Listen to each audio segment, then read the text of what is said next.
안녕하세요. 문호성의 부동산 학개론. 부동산을 알아야 큰 부자가 된다. 예, 안녕하세요. 문호성입니다. 네, 오늘부터 이제 문호성 그 성공대학의 부동산 학과가 이제 개설되는 겁니다. 제 일생에서 이렇게 보면 역시 가장 큰 돈을 벌 때가 부동산이었습니다. 부동산에 이제 입문했을 때 제가 눈을 떴을 때가 이제 2000년대니까요. 그때에서 또 한 6년간 사실 어마어마한 돈을 벌게 된 게 다 부동산입니다. 근데 그 이전에 부자학 강의에서 종잣돈이 필요합니다. 그래서 그거는 먼저 부자학 개론을 갖다 먼저 들으시면서 같이 병행하셔야 됩니다.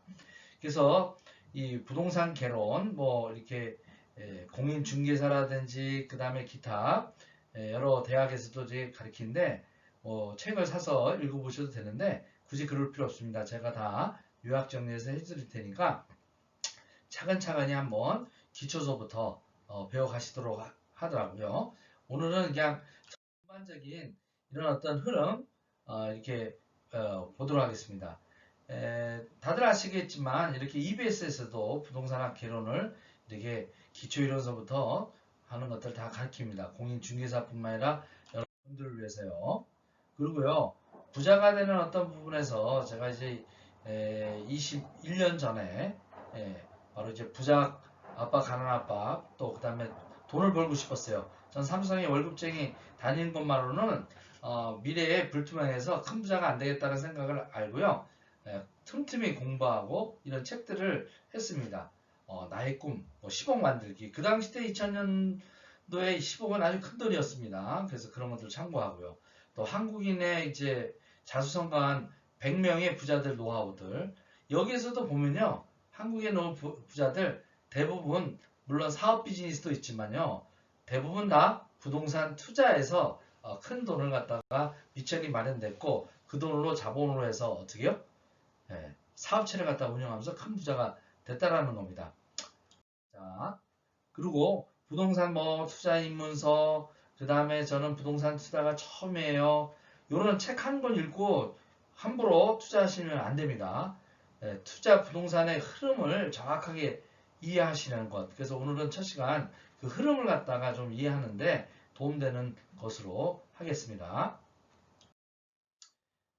제가 20년 전에 크게 봤던 게 이겁니다. 정말 이 책이 굉장히 도움이 많이 됐어요. 큰 부자는 어떻게요? 땅에서 나온다. 한번 따라해 볼까요?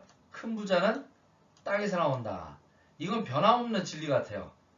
예, 여태까지 어느 나라건 대한민국의 이제 특히 수도에 있는 땅은요, 지속적으로 올랐습니다. 결국은 부동산은 땅값에 의해서 좌우가 됩니다. 그래서 이런 책도 나왔죠. 집 없어도 땅은 사라. 그래서 오죽하면 그러겠습니까? 오죽하면 집 없어도 땅은 사라. 그죠? 부동산 투자의 진짜 인생으로 내 인생이 시작됐다. 이런 분들도 있고요. 그러면 부동산은 도대체 뭐냐 이거예요. 왜 사람들이 이 부동산을 모르면 안 되느냐. 바로 여기 있습니다. 제가 또 한 17년 전에 이제 고종환 사장님을 만났어요. 아주 같이 이제 강연회도 했고요. 저희 회사에 또 이렇게 투자 가이드도 같이 하면서 많은 것을 좀 배웠습니다. 그래서 이렇게 뭐든지 어느 분야에 멘토를 만나야 됩니다.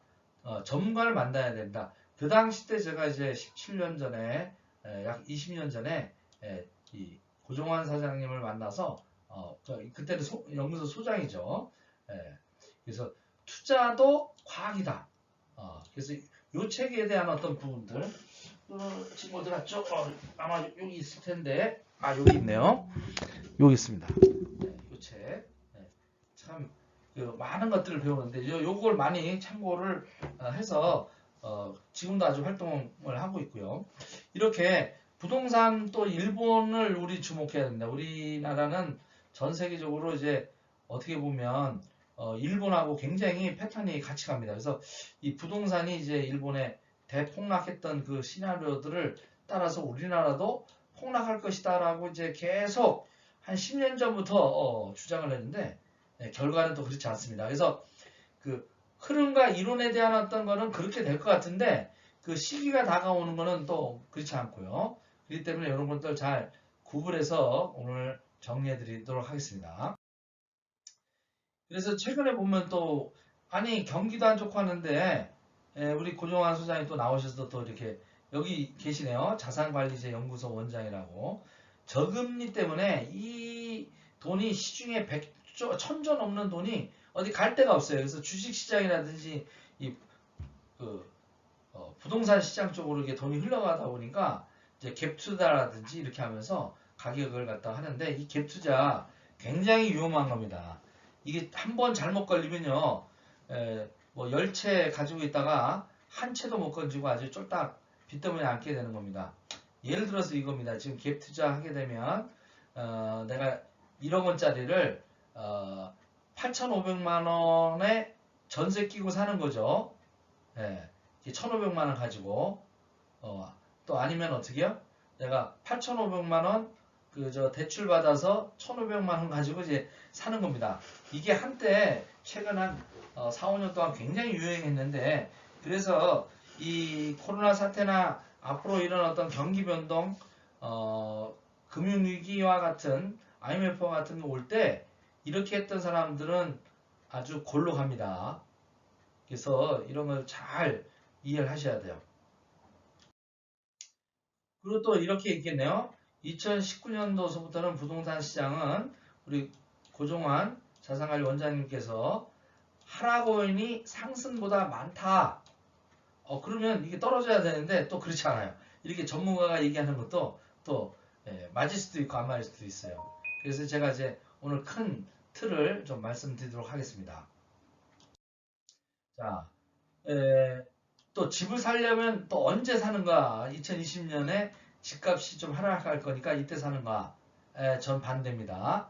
앞으로 2년에서 3년 후에 저는 사시면 좋을 거라고 제가 지금 완곡하게 그리고 또 이제 배우셔야 됩니다. 왜 제가 2년에서 3년 후에 집을 사셔야 되는가? 아마 그게 좀 빨리 당겨질 수 있을 수도 있습니다. 이 코로나 사태가 이게 아주 장기화되고 그 다음에 이제 제2차 그 코로나 이게 이제 확산이 되면 팬데믹 수준의 그것이 또 오게 되면 이게 빨라집니다. 집값 폭락이 이제 그런 것들 그러면 이제 전반적으로 집값은 어떻게 됐는가 제 말이 아니라 데이터를 좀 보고 오늘은 그 예측을 좀 한번 해보도록 하겠습니다. 뭐 오를까 말까 뭐 말이 필요 없습니다. 그러니까 오르는 것은 오르고요. 안 오르는 것은 안 올라요. 그리고 부동산에는요. 임자가 따로 있어요. 자기가 살 수 있는 힘이 있을 때 사야 되는 겁니다. 힘이 없을 때 사면요. 망합니다. 그 원칙 이렇게 잘 이해하시고요. 그러면 집값은 도대체 오르는가 내리냐 하느냐. 그죠? 가장 좋은 투자는요. 내릴 때 저점에 사서 오를 때 팔면 되는 겁니다. 투자 원리는 아주 간단합니다. 어떻게? 내릴 때 사서 오를 때 파는 겁니다. 주식 투자도 마찬가지고요. 부동산 투자도 마찬가지고요. 투자의 원칙이 어떻게요? 저가에 사서 고가에 판다. 이게 투자의 제1원칙입니다. 이게 제일 중요한 겁니다. 그러면 어떤 때 저점이냐 하는 것들을 캐치해야 된다는 겁니다. 그리고 어떤 때 고점이냐 이런 걸 판단하는데 이게 쉽지 않죠. 주식도 부동산 이것도. 그래서 시대적 트렌드 그 다음에 금융지식, 부동산 지식, 부자하게 관련된 이 원리 원칙 이런 것들을 좀 잘 배워놓을 필요가 있다라는 얘기입니다. 자, 여기도 지금 싸우고 있습니다. 맞짱 토론하는데요. 코로나 사태 이후에 부동산은 폭락장이 온다. 못 버틴다. 아니 그런 걸 난 동의 못하겠다. 이렇게 싸우고 있는데요. 싸울 필요 없습니다. 제가 답을 오늘 딱 명쾌하게 애정남 애매한 거 정리해드리는 거죠. 오늘 뭐 다음 시간부터 이제 부동산 개론을 갖다 배울 텐데 오늘은 이제 이런 어떤 것들의 핵심 것을 말씀을 드리는 겁니다. 자, 집값은 여러 얘기들이 또 이렇게 확산에 따라서 또 이렇게 전문가들이 얘기하고 있어요. 여기 한국개발연구원 정책 해도 올해 하반기 집값은 한 4, 5% 하락할 것이다. 뭐 국민은행에 있는 여기 분은 어떻게? 상가가 먼저 영향을 받을 것이다. 또 우리 고종환 금융위기 온다면 과열된 부동산 시장이 상상 이상으로 꺼질 것이다. 경기 하락을 통해서 어떻게 2, 3년간 앞으로 오르지 않을 거라고 우리 고종환 원장님은 또 얘기를 하고 있어요. 네. 뭐 저는 이분이 그래도 상당 부분 좀 잘 예측을 한다고 생각을 하고 있고요. 그 뭐 각자 틀리지만 2008년도 당시에도 이제 가계부채 하는 것 같이 지금 그냥 넘어갈 것이다. 이렇게 얘기를 하고 있는 부분도 있고요. 공포감 문제 때문에 실제 지표상으로는 거래가 위축이 될 것인데 과연 위축될까 모르겠다 이거죠.